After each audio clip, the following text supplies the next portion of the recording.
You are listening to Radio Aula Mundi. Hi there, wherever you are.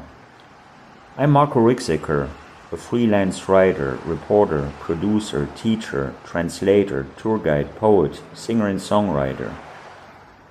I speak several languages, and I'm the creator and founder of Radio Aula Mundi, an evolving podcast station where no language and all languages are spoken. It's a multilingual mix of music, poetry, lectures, languages, interviews, documentaries, recipes, and a lot more, co-produced with the students of the Aula Mundi International Cultural Center. You can find us on Linktree Radio Aula Mundi, podcasts.apple.com, Spotify, YouTube, Facebook, Deezer, Instagram, LinkedIn, Blue Sky. Search for Radio Aula Mundi. The following narrative includes excerpts from a collection of testimonies and interviews entitled Let's Talk About It Anywhere in the World, where it is all about the voices, accents, and speech patterns of makers, shakers, and creators anywhere in the world, hand in hand with my own personal anecdotes and observations. In addition to that, everybody is free to introduce themselves and speak their minds openly, in their respective, often indigenous languages and dialects, without any paraphrases or expectations. So let the story go on from there.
Sometimes, when I listen to radio or a podcast, and a song comes on, generally with an addictive, groovy sound, I have to stop whatever I'm doing, even if it's urgent, just to listen, before I look up who sings the song, what it is all about, etc.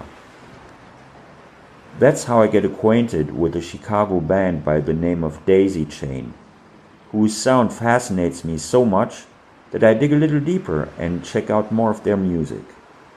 It reminds me of some of the reasons why I love music in general. The groovy rhythms, the vocal harmonies, and the profound lyrics are a nice match. Apparently the band is going on tour about 10 days after I first discovered it to promote its most recent record. Again, they play the kind of music that I could listen to repeatedly. So I end up reaching out and get a quick response in which they say that we might be able to connect while they're touring, maybe on a day off. And that's what eventually happens. We connect from different places in the world. The 3 members of Daisychain I'm about to speak with are located in Fort Collins, Colorado. And it is the kind of situation that almost feels like love at first sight. We all seem to know from the start that this is going to be a great conversation. Personally, it reminds me of these fascinating talks I used to have with rock bands, in which they would frequently get into a debate and dialogue with each other derived from my questions. But first, I let them introduce themselves one by one. So let's move on to the conversation with Daisychain. And the story goes on from there. I'll go first. My name is Sophie, and I play guitar and sing in the band. And yeah. My name's Nicole, and I sing as well and play bass. If you want to introduce who we are. Hey, I'm Frankie. I play guitar, and we're a Chicago band, but we're speaking to you now from Fort Collins, Colorado. We're on tour right now. Where does the name of the band come from? We were just kind of brainstorming and throwing things back and forth at each other, and the name just kind of stuck. And it seemed like it fit for the band and the feel of the music and the general vibe. And I like that the name is kind of ambiguous. There's a lot of different meanings to it. We had like a list of names we were just trying to like go through, and she came up with Daisychain, and I liked it, and I was like, that sounds like female fronted blues rock. I think like that tracks, like, and it's got a nice like ring to it. It's got sort of the it's not instantly associated words within it, like daisies and chains, but there's a few different components to it. There's, the daisy chaining different guitar pedals together. There's an anti-war element to it, like wrapping daisies around the rifles of soldiers in the Vietnam War. There's the group sex position.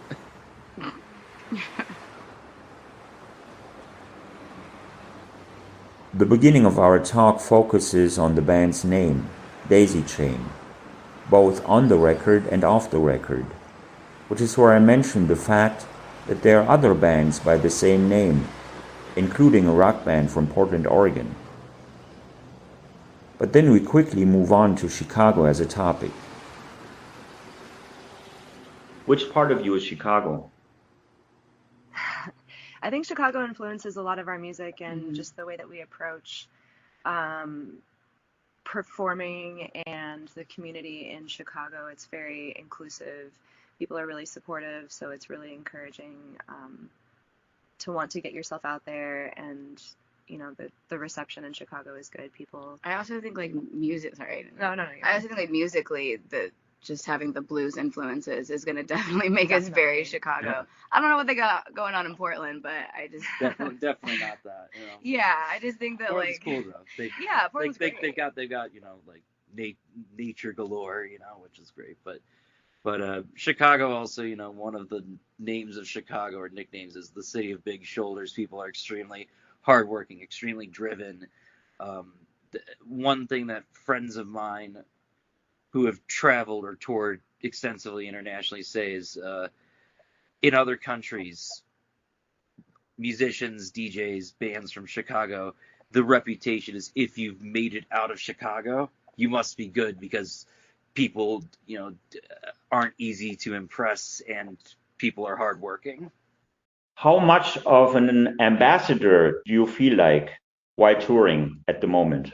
Yeah, it's fun to represent your city, and people always have a warm reception to saying, when we say we're from Chicago. And it's like every show there's going to be at least one or two people who've either lived there or their family is from there, or they have a buddy who's there, or they school there. There's always some everybody. connection or pipeline to Chicago, which is pretty cool to see. And I mean, we'll be anywhere. Like, we'll be on the West Coast. We'll be like all over, and there's always going to be someone that's like, oh, I lived in Chicago for 15 years. Da da da da, love it. So it's just really cool. It just feels like a very like homey city. At this point now, it's almost like more so. Are you more so a Chicagoan, or are you more so an American? It's like, that is almost like a bigger identifier in a certain way.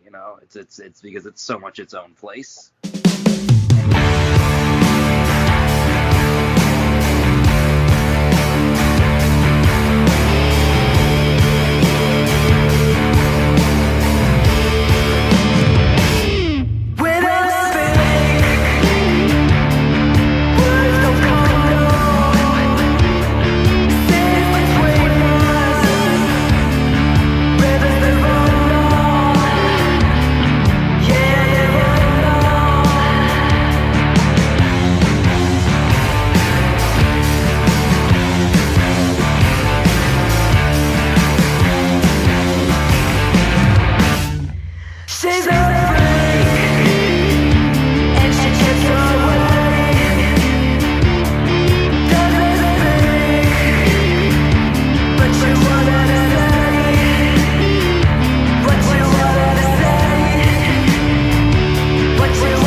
Why bother? 2 questions, 5 senses. Reflections on our arts and crafts. Why bother? It's a good question. Because you're missing out if you don't. Oh man, that is a good question. Well, I think that I think the reason that you should bother is because we have our, we sound way more different than any band I think you're going to find in Chicago, at least, or in our region. I think we definitely have our own sound. If you go regionally, at least, with the bands in our like same echelon and our whatever, I think we have our own sound that is totally unmatchable. You're going to be able to, like, if you heard it on the radio, you know it was us, and I will stand by that. And this album is like, it's done by just, you know, like, first of all, it's got Sylvia Massy on it, who I just think is one of the greatest American producers of our time, and I think that in itself is like also a reason to check it out too. And I'm super stoked about like that fact alone. But I do think that we have our own sound, and I think that's, and it's authentically us. I think, yeah. And I think like in the world that we live in, there's so much a push and desire for instant gratification, instant results, instant numbers, and like a lot of just impatience generally. And you know, we've been a band for pushing 8 years now, and like we've, you know, been willing to put in the hard work and the you know, some people would say, oh, why do you guys tour all the time? You're probably playing a bunch of shows that aren't worthwhile or whatever. But they love to say that. Yeah, but it's you know, yes, you could, you know, people may try to blow up faster on TikTok. There's no shortcuts to this kind of stuff, you know. And if you want to last, like at some point, you're gonna have to put in the hard hours and, you know, the persistence and the perseverance and that. And we're a band that really, like, you know, approaches things head on in that way, you know, and doesn't try to just blow up in the fastest way possible without playing a show, you know. What senses does your work appeal to the most? Smell. I think it's a very emotional album. I think the instrumentation, the vocals, the lyrical content, it's all very emotional. It's pretty raw. It's polished, but it's raw, and I think that the listener can hopefully connect with it in that way. I think as far as senses that it appeals to, obviously, like, you know, listening, but I think even just listening, you're going to be able to like see some like visual things too. If you really want to like listen to the music, if you want to like close your eyes and get into it, I think you could definitely start to like create your own visual trip with it as well. Just because of the production style alone, you know, there's a lot going on. It's very cinematic almost, in the production and the writing. Like Shadowfax. I mean, you could like, I'm always just like riding a black horse or like when I'm listening to Shadowfax, like I just feel like it's totally encompassed. Yeah, I feel like the songs, especially the cinematic symphonic ones, can really put you in like a place, like a visual place. So that's how we get to music as the key topic of our conversation, with these 2 recurrent questions about bothering and the senses the band appeals to the most. Daisychain's positive reaction to those 2 unexpected and provocative questions is only the beginning of the good vibes as part of a deeper discussion about whatever inspires them, how they play and make music, what it's like to be on the road, performing versus studio work, and their upcoming projects, one of which might even be an opportunity to meet up in person sometime in the future. So the story goes on from there. How do you define your sound? It's hard to place it into one genre. I think we, Daisychain, as a whole, like to listen to different music. We all have a pretty broad range of, you know, stuff that we'll put on the van or just listen to on our own. So it's a nice amalgam of a bunch of different styles that I don't think anybody needs to necessarily pigeonhole themselves into one genre or one like style of music. No, but I do like that when we were like talking about the album and like making the album, we did have just like one concept, which was like if Pink Floyd was from the West Coast and in the grunge scene, and like that's kind of the style that we wanted to go with, like a lot of those like Pink Floyd, like psych rock, symphonic elements, but then kind of through like a grungy 90s type like of fuzz rock. Yeah. Kind of thing, you know? So if we did have to kind of like, if we did have to pigeonhole it as anything, like I would like that. Like I think that would definitely encompass like the direction we're going. But I do think that like, I think we can pretty much put on any type of like color or vibe that we want. Yeah. So. What is the opposite of your music? Something that's I don't know. I would say That's a like good question. I mean I would say something that's just like Math rock? contrived without meaning. Like I mean Or something monotone. I don't know. I think our music has a lot of dynamics and a lot of Something really abstract. Yeah. Like not as like, yeah.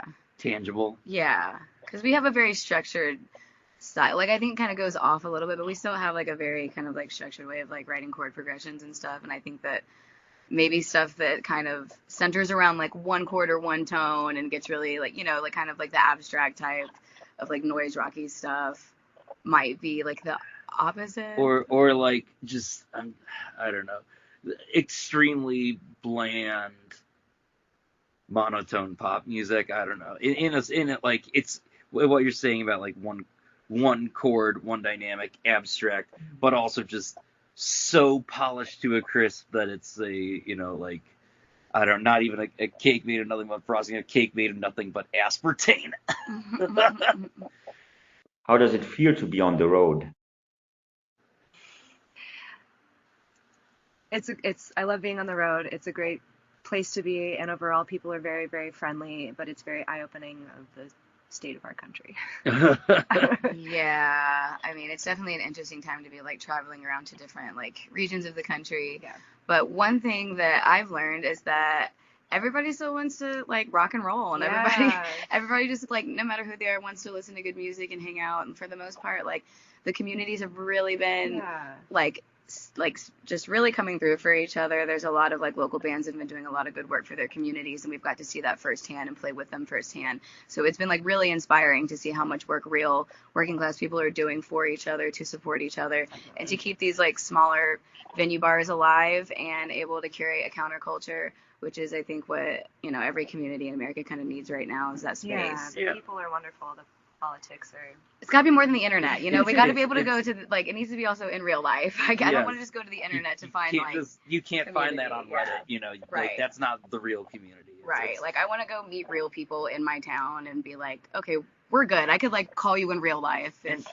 it got weird. And even like, you know, it's very easy from the outside to look at like swaths of the country or this or that, but even you go to like some very significantly smaller, more isolated communities, and there's still like very much like places that, you know, have counterculture. I would say it's stronger in the smaller communities, because it has to be, especially in these like red states. Like they're really just like, no, they take care of their own very well. Maybe even more so. They're more protective and and it's really been awesome. And a side note, I love touring in the summer. And we're doing like a Midwest run. So like on like a completely side note, I absolutely love touring in like American Midwest in the summertime. It's just, I think it's super romantic. I absolutely love it. So. It's being on tour is like, I mean, it's like being at home. It's being at home for more than 3 weeks or so at a time is just like, at a certain point, it's like, oh, when are we going to go back on tour? When you've done it as long as we have and with each other for so long, it just starts to feel, like it's just like, this like is home in a weird way. And we're sitting in somebody's like office in Colorado, and it's so nice. We meet people on the way, and people who have never met us, and they're like, you're more than welcome to stay. Like, please make yourself at home. Like, like really, really hospitable. Like a lot of the music communities around here are incredibly supportive. What's the last thing you've recently learned?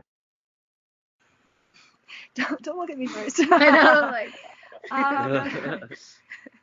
I think, I mean, tour is just one of those things that constantly is a reminder to like having, you know, you work with the same people and different people all the time. You're put in different situations where you have to think on your toes, and things aren't always perfect or smooth, but just learning how to work with that, not only on tour, but just in life. I know that's a really broad way of putting it, but for me, it's taught me how to be a team player in like every aspect of the word, just like very much considering everyone else in the band, like considering the other people in this project beyond like my own needs or whatever I am feeling.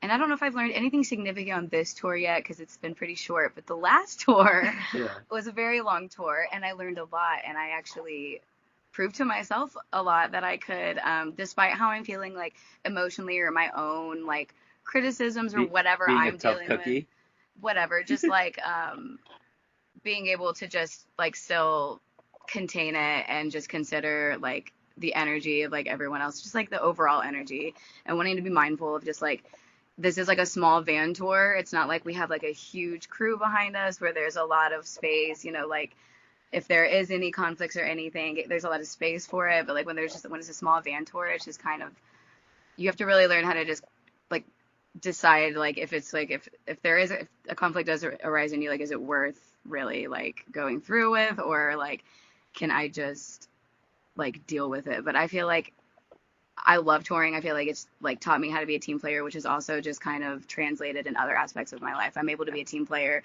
like with my family and with my other jobs and like with my other friends. Like it's just like taught me how to just be an overall, I think, better human. After a long trip, what's the first thing you like to do? Frankie, you want to start? Throw my dirty clothes in the in the washer and then take a shower and pass out usually. Yeah. Make a big meal and see my cats. I like to take a bath. We don't get a lot of baths on tour, and I'm a bath person. There's a lot of quick showers because we're on a tight schedule, so I like to take like a nice luxurious bath, and that's definitely like one of the, and do my laundry. Those are like the two main things. What's the coolest feedback you've ever gotten? Oh, I have an answer. Go, you do it. Yeah. We played in Fayetteville, Arkansas, which, like I mentioned before, you know, it's one of those communities. It's got a very good counterculture because Arkansas is such a red state, so the counterculture is really strong. Big college town. Yeah, it's a big college town, and we were playing like some of our like newer stuff from the album, and I mean, it was just like a like sea of kids just like headbanging. And just, they're like 2 feet away from us, you know, we're not on like a big stage, and it was just, we're like headbanging with them, but we were like with them the entire show. It was pretty surreal. It was such a good show, such high energy. We played with the Flems, who are absolutely amazing. They're Fayetteville locals, and they just like are incredible. It's an incredible band. But to me, like that's the first show that comes to mind when I'm thinking of like interacting with the audience, having a conversation with the audience, and like moving with the audience. Like that was like, I feel like one of the very like a prominent memory for me of really feeling that. Yeah, I always think it's a big compliment too when people say we sing like sisters. Yeah. It always makes me happy. Me too. Ask if we're siblings. I know, they say we sing like sisters, and they ask if we're siblings. No, it's a reoccurring thing that like a sound person or a venue manager or something will say like, you guys are the best band I've worked with. Like That's always a huge honor. I think last night, I think it was the sound guy was like, I work shows here 5 days a week for the last 3 years, and you guys are like my favorite artists that I've worked with. He was a very, very awesome sound engineer. Great, so supportive. Yeah. He was wonderful, and it's always really great to meet people like that who have been listening to the music, following the band online, and are just like super stoked to like mix them live. Like it just feels really, really like special, and I'm always like super humbled by it. We play at this place in St. Louis called Platypus. We played there a bunch of times, and it's so awesome. It's a great community. I think every one of their staff has a t-shirt of ours at this point. It's very cool to see that and to see people like enjoy it repeatedly. Please tell us something we might not know about your recent release. Ooh. Something they might not know. Ooh, okay. I have one. So I don't think I've mentioned this in an interview. I might have once, but I don't think so. So I'm going to do it now. But for some of the recording during the album, we actually got to go to a very cool abandoned train tunnel not far from the studio. And we set up mics in the train tunnel. And we got some like really cool like vocals and guitar, like really, really reverby, like very ambient sounding stuff that was then added to the album. In like I think on Shadowfax. for sure. The first track, you'll hear some of that. So yeah, I don't think we've talked a lot about that, but that's I think a little known fact about our album release, and that was like really cool. And I guess it wasn't totally abandoned, so there would be a train at some point, so we did have to eventually leave. They're like, oh yeah, there's that one train. They're like, well, there is one train, we should go by this time, otherwise it will become dangerous. Yeah. But I would say that's my little known fact. Yeah, and we've definitely mentioned it before, but we got to use a lot of different instruments that we don't play live. Like I got to play clarinet, Nicole played flute, Frankie experimented with a bunch of different tones and like an ebo, and I played like bells and chimes. Yeah, and we got like a bunch of different keyboards, organs. Got to play the Wurlitzer for a track or two, which was really cool. How do you create something out of nothing? Sometimes it's really hard, but I think that this project in particular kind of proved to all of us that it went outside of just being inspired and being able to write in moments of inspiration. It was more of like developing a skill set. So whether we sat down individually or together, having the spark of an idea and having it sort of blossom and evolve into something else, it takes time and it takes patience and sitting with things for a while. Yeah, and not to say that there aren't things that are kind of just like teleported into your head for sure, and that are just immediately like, okay, yeah, that's a hook, or like that's a song, like that's going to be a really good chorus. And that'll happen, but like sitting and waiting or depending on that, it's just like, yeah. And I also think with music, it's like, no matter how original you think so like your music is or your stuff is, like you are certainly always pulling from an influence, whether you think you are or not. And I think there's just no way to avoid that with music. I think just like every musician in history has centuries and millennia. It's passing down, it's sharing and storytelling, it's listening to other music and being inspired by that. At the end of the day, that's all like, making sure, even if you're taking obviously from stuff, that it's very inspired and not just a watered down version, that you find some way to say it with your own voice. How much storytelling is there in your music? I think there's a lot. I think that we really draw from storytelling and from that sort of American folk approach to songwriting. Definitely. Sorry, there's a big dog in here. Hi. I can show him to you. This is... Hi. Oh, they're getting a little shy. Oh, howdy. Getting a little shy. It's Dude. Sorry, he busted in the door. We had the door shut. Hey, let's go. Go on, buddy. Go. All right, bye, Dude. Bye, Dude. He just wanted to be part of the interview, see what was going on. Like, you can't have all the fun. Yeah. I want some fun. Sorry for the interruption.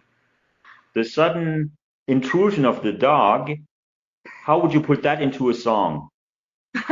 we could though, it'd be really fun. Well, we a dog does make an appearance on the album. Yeah, but as far as like a dog interrupting, probably just a really unexpected bridge. A really unexpected bridge out of the like A part. Or making some unexpected mistake in a take, and then it's like, oh, actually that was pretty cool. Just leave it in there. Right. What's the coolest sound you've heard recently, and how could you play it on one of your instruments? Oh man, I have a thing. I was in a yoga class and I was trying to meditate. I try to just listen, because if I can just listen to the sounds, then I'm not having thoughts. If I try to just quiet my mind, it never works. But if I can listen, and one time I heard this, like, you can hear the train, you know what I mean? You can hear people walking, you hear the city sounds, but there was kind of this like city hum. And then there was like a siren, and it was just like hitting this perfect interval with the hum. And it was like you know what I mean? Like it would just hit the interval and fade and then hit the interval. But it was so far away that the blend of the high siren with this like low city hum, I was like, wow, that's like, and it was just happening in real time too. And I was just like, wow, thank you, God, or whoever that was. That's so cool. Yeah, but like I feel like that's how, I think that's how we started as humans, like making music, was just listening to like nature sounds. Or at least I have a friend of mine who studies music therapy, and he was like, we just started as humans, we were trying to imitate bird sounds and just like sounds that we would hear from animals, and like that's kind of how we started with songs and then and storytelling. Oh, and you have a making shell, instruments. like blow into the shell and see Yeah. what happens. But just like first and foremost, just like hearing sounds in real Just life. paying more attention. I always get fixated on like the tick of like a bike tire or something super repetitive that I'm hearing, and you just kind of like fall into a rhythm or like I don't know. It's really like like, and the French, like, I mean, they have musique concrète, which is like the electronic.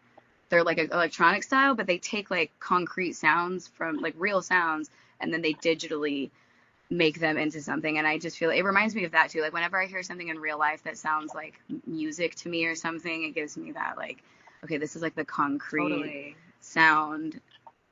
And then like, what could I do with that now that I've heard it and now that it's in my head? It's like the bones of the song. A lot of like, for me, I think one like organic thing that happens that I try to like capture a bit is just like people's humor or laughter, how to almost bring through my guitar, bring it back to something that would invoke someone to do that. Like I definitely like humor and laughter. Really like being able to capture a little bit of that is I think really like good and important in music. It's such a powerful emotion. I think I think that's supposedly one of the most uniquely human actions or traits or whatever is being able to laugh at things. How do you keep an idea in mind long enough to use it in your music later on? You obsess over it. Yeah, you have to write it down too. Write it down immediately, or have it cycling in your head so many times that it. Yeah. If you're out somewhere in public or private, voice memo. That's exactly. I have a lot of really shitty voice notes from me sitting in my car in like a parking lot being humming something.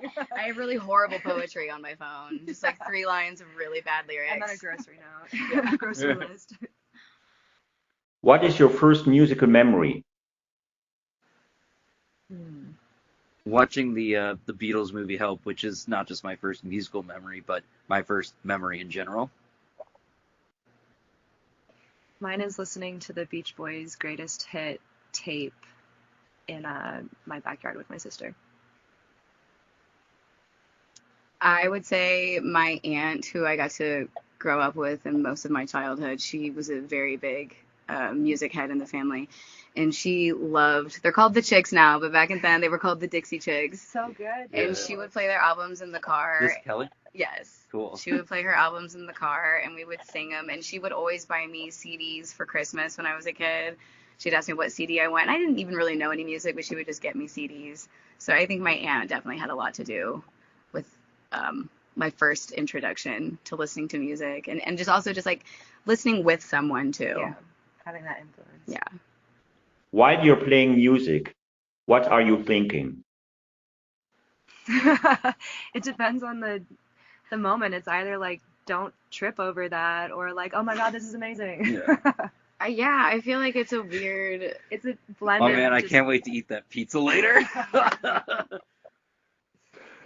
Yeah, no, it's definitely like a blend. I feel like it goes from like meditative, like I'm not thinking to like, all right, I gotta move Frankie's guitar cord so it doesn't knock over my water. I gotta make sure I don't trip. I gotta make sure I'm facing this camera. I gotta make sure this camera sees me. I'm gonna look at Sophie while she's playing. Like, so there's like, the more you do it too, the more you become more aware of like just how you need to move, how you're moving with, and it starts to look a little more natural too to the audience. But it's definitely not just like all meditative. Like there's moments for moments sure. of it, And there's moments where we're all tapped in, like musically, where I'm like, and we all like hit something together. It's like a collective. It's a like hive mind. Intercollective hive mind. Yeah. Yeah, we're in like a hive mind state. How musical do you guys feel today? I feel like I'm ready to listen to other people's music. Yes. But I mean, tour is such a fine line and a balance between it being a job, but a job that you love, and not burning out on your art form. To me, I feel like the job part is everything until you get on stage. And then once you get on stage, like that's like the one part where I'm like, this is not work at all. Like this is just like, this is something else. This is like a massive conversation between two people or just a dance or whatever, but everything else feels like work, like driving, the logistics, figuring out food, like just getting all of that out of the way definitely feels more like a job until we get to the gig. And as far as if I feel musical today, I feel very musical today. I feel like after last night's show, which was like the energy was awesome. I thought everybody did a great job. I feel like we're on day 5 of tour, which means like musically, like everything's getting really tight. Everybody's starting to really get like comfortable on stage. Like the comfort is there, but the tightness is really there too. I feel musical. I think like seeing 3 or 4 artists every night, it could definitely get easy to get burnt out, but I definitely don't feel burnt out. You know, it's nice to have a day to give yours a rest. Mm-hmm. What's next for you guys? Well, we're doing our first international tour. We're going to Europe in October, November, which we're super excited about, getting out there. And then just after that, just keep going, keep touring, start a new album sooner than later. I know. I keep thinking about the next album and like what we want to do. And I want to record with Sylvia again. Like I would love to record with her again. I've been thinking a lot about the next album because I just think this one is so cool and it's just sounds like us, and I think it's given us like a great foundation to work from. I'm like super excited for the future. I'm very excited to be in Europe for the first time ever and just experience other countries, other cultures, and play music there as well. That's such a dream come true, honestly, and I would not be able to do it without these two. So I'm just like really excited to be touring internationally with people who have also just like traveled internationally and know the ropes pretty well. Postscript. As part of my conversations with people, I often have them ask questions, either specifically for someone I know I'm going to chat with in the near future, or broadly for anyone I might speak with anytime, anywhere in the world. The first question coming from someone else is about motivations. Rather Derek, his real name being Derek Wu, a fellow Chicago musician, wants to know, like, what is it that drives your commitment? I don't know. That's like asking, for me personally, that's like asking someone, oh, why do you breathe? How do you breathe? Like, you know, the less I do music in life, the worse everything else is. The more I do music, the better everything is. Well put. And that'll keep you committed, right? Yeah. Yes. Having a creative outlet is such a gift. So that, yeah. I think what helps keep me committed is working with people who have such a huge, deep commitment to pushing into just like, what's the next thing we can do? What's the next plan? And they're like, at the end of the day, like all of us, at the end of the day, it's about the music. And like, we're all about like honing the craft. And like, for me, I'm just one of those people, like I have to be working with like committed people, like-minded people, you know, lest I fall into like less committed ways or something. But like, it really just helps to have like that hive mind state where I'm just like constantly surrounded and working with people who are like deeply committed, that like I also have no choice but to be like deeply committed as well if I'm going to do this. And it's taught me, you know, how to stay committed and put your head down and do the work. And, you know, like art is wonderful. You have that like really spiritual fun part of it, but you have the labor as well, which is equally as important. Yeah. If you're going to create good art that is going to be approachable for people and that's going to hopefully be transcendent, but you know, I don't want to use that word too freely. You know, still listen to unironically in 30 or 50 years. Yeah, and it's a business, and that's, I mean, that for good too. or for bad, it's part of being in the arts now. You have to have a business, brand yourself, and commit to that just as much as you do the fun, creative parts of it. Yeah. The more people are willing to learn the not fun business components of being a musician or being an artist, the more you can take your art further on your own terms, and you know. And I think we all just want to see how far we can take this, and you know, run with it. To be quite honest, it takes me by surprise a little bit when I see how the 3 members of Daisychain react to the next question. It comes from Pete Sands, an indigenous Navajo musician, performer, filmmaker, community activist, and language revivalist, who uses a Muppet show with 2 kids who are learning the traditional culture and language as a form of revitalizing the Navajo language. and he asks his broader question for anyone, anytime, anywhere in the world in the Nebizad, the Navajo language, before he repeats it in English. Ashikao, A, Munti. In English, that would be, how are you breathing? Oh my gosh, Definitely not into my shoulders. Wow, I love that That is question. good, yeah. Oh, my breath has been shallow all morning. Get back to Chicago, and the first thing you Yes. see goes, "Hey, how are you breathing today?" No, but that's No, such it an really- important No, it is, question yeah. because Yeah. like yeah, like if you're anxious, if something's on your mind, if you'll notice your breath, it's short. And mine's been like really shallow. I think just because touring, you know, in the morning time, I'm trying to get everything ready. I was trying to get ready for this interview, but like it was a little like fast paced and shallow. I think now that we've been in this interview for a minute, it's slowed down. But that's such a cool question. I know. I like Might that be a the lot. altitude. That too. The altitude is pretty intense here. Tacy Atsidi is another Navajo artist. She is a poet and teaches creative story writing at the University of Tallahassee in Florida.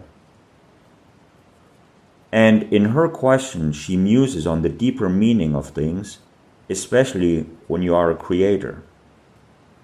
All three members of Daisychain ponder the question and discuss it for a while before I ask them a spontaneous follow-up question. I'm interested in when I travel, I'm interested in like learning other people's normal, like what's normal for them, right? Because it's different for me. Like and I guess what I'm saying is sometimes I think that we feel, artists, musicians, writers, sometimes we feel like, what do I know? What can I do? What can I create? Why does my voice matter? And so, yeah, I guess those are my questions, right? Like, how have you come to know that your story, your voice, your music, your art, your poems, how have you come to know that they matter? You don't.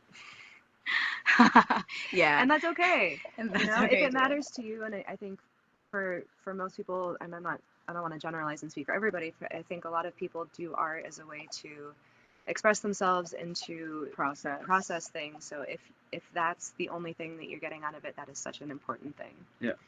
There's a really cool quote from this Cronenberg movie that I like, that I can't remember the name of right now.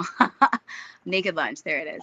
And it says, "The artist lives the sad truth like anyone else. The only difference is he documents it." So sometimes when I'm like, does this matter? And like, what is the point? And I'm just like, well, it seems really important that we like document this good, the experience, bad, because because I'm like, there's, how am I supposed to tell that you're having the same experience? Or like, I feel super alone in my experience. Is there anybody out, like, is anybody having this like same thing or whatever? Like, art seems like a really way to like connect. So I like that, like, yeah, we don't know if it matters. I don't know if it does, but if it does, and sometimes we do have people that are like very deeply touched by the music and the words, and they're just like, wow, like, you guys really know what to say. That to me feels very meaningful. I don't know if that makes it like, I'm just like, yeah, that's the whole reason I do it, but it definitely gives it some sort of like, when you can connect with a stranger, yeah, with nothing more than when your music, or yeah, words. like if you're like, if someone's like touched by your music who's like miles away or something, like that's so important. And hopefully not in like a selfish way. Like, I don't want to feel like, oh, important by that, but just like the connection is cool. If you made something, like, obviously we want to make something that makes ourselves happy, that is missing in our lives, Or that we're proud of, that we want to create. But if it impacts someone, like, oh, I was super down and I heard your song and I was like, I feel understood, or you're a little less lonely or something. I met my significant other at one of your shows, like, we want to propose at your show, right. like, that's everything. But if anyone's allowed to have whatever opinion or have no opinion of whatever you do as an artist. I kind of like the nihilist. Like, I mean, it's no, I know. It's a really good question, and I think like no matter what we like each three about it, we still all like, it does matter in its own way, whether it matters to us or to other people. Yeah, or even in those moments where like it doesn't feel like it matters, and sometimes it doesn't. Like sometimes I'm like, I'm just like shouting into the void. You know, like it just feels like there's always going to be something out there that'll receive it, even if I don't feel that. How would you like to be remembered after your death? Yeah. I love your question. I know, they're so good. I think that ties in well with, the last question that you asked. And at the end of the day, it's like, you're dead, does it matter? But also, I think if you mentioned somebody like Bowie, he touched so many people and he still does. And that's just, as an artist or somebody who's a creative, I think that we all want to be remembered and to have our words and our music touch and mean something to other people. How do you want to be remembered, though? How do I want to be remembered? I don't know. As a badass rock and roller. I think like there's a saying about the Velvet Underground that was like, they might have only sold 10,000 records, but every person who bought their record started a band. I would just like people well beyond our lives to be like, this made me want to make music. Yeah. Yeah, and I hope as an artist that, I don't know, that I'm remembered as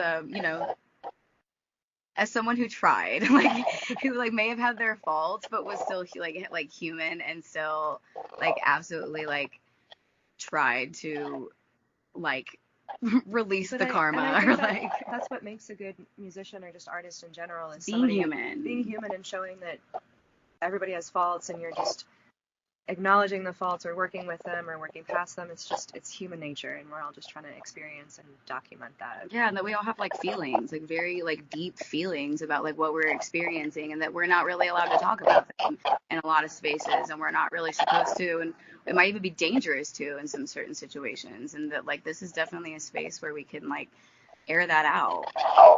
We're Americans, so like we can always air that out whenever we want. It's a matter of if people are going to tell you to shut up or keep it to yourself. Yeah, but as far as how we want to be remembered, I just hope that like we're remembered as like nice people and honest. The last question coming from someone else is about crossing over between disciplines. Karen Harriman is a poet originally from Kentucky, based in Los Angeles. And she loves to listen to music while she's making poetry, which is why she asks, how would you describe your music as a painting? Or if your music were a painting, what would it look like? Wow. This is just very personal to me, but my great-grandfather was an abstract painter, and he just did it in his free time. So I always see that kind of just very abstract, like washy, colorful, textured painting style. That's so funny because I see the opposite, like a very like polished realism, like Thomas Kincaid-esque, just like like the content itself is very ethereal, but the way in which it's like captured is very like strict and to the point and realistic. That's funny. I know. How do you see it? I don't know. I guess I feel like kind of cubist a little bit in a way, kind of like an animated version of reality and personal experiences. I guess that's how I would see it. Finally, it is Daisychain's turn to come up with some broader questions for anyone, anytime, anywhere in the world. It's not easy for them, especially after the first question that takes everybody by surprise, including me, because it's so great. But eventually, I try to help out by suggesting a question of my own that I spontaneously kind of make up based on the situation. But first, before we get there, I bring up a Chicago landmark as a topic with sort of a recurrent interview question. And the story goes on from there. The Chicago Picasso, what is it to you? It's a very Chicago visual monument. I think it's very much a representation of the city. I agree. I like that this Picasso is at the very like center, at like the main like government plaza, versus like, I don't know, a statue of some politician. Yeah, like who's probably hasn't aged well. Like I think it shows Chicago's importance on just like the arts and culture. Like I think Chicago will always have a very strong arts and culture support.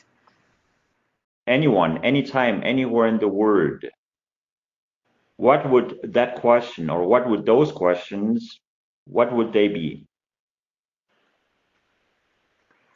Okay, can we each have our own question? You can, of course. And it's not music related, but mine would be, what food reminds you of home? Oh my God. Oh, that's such a good one. Oh man, I like that one.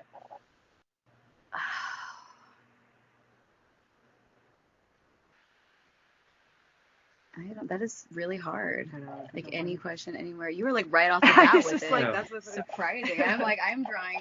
My well is running dry. Frank, On you that got one. anything? I guess, who can you, or do you have someone that you can talk to about anything?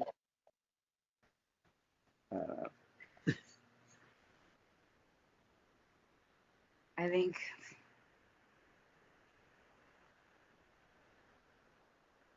I guess mine would be like, who or what are you loyal to? What do you do when you're drawing a blank? Yeah. That's a good That one is a too. good one. That's a smart one. Dang, I like that one. I like that one more than mine.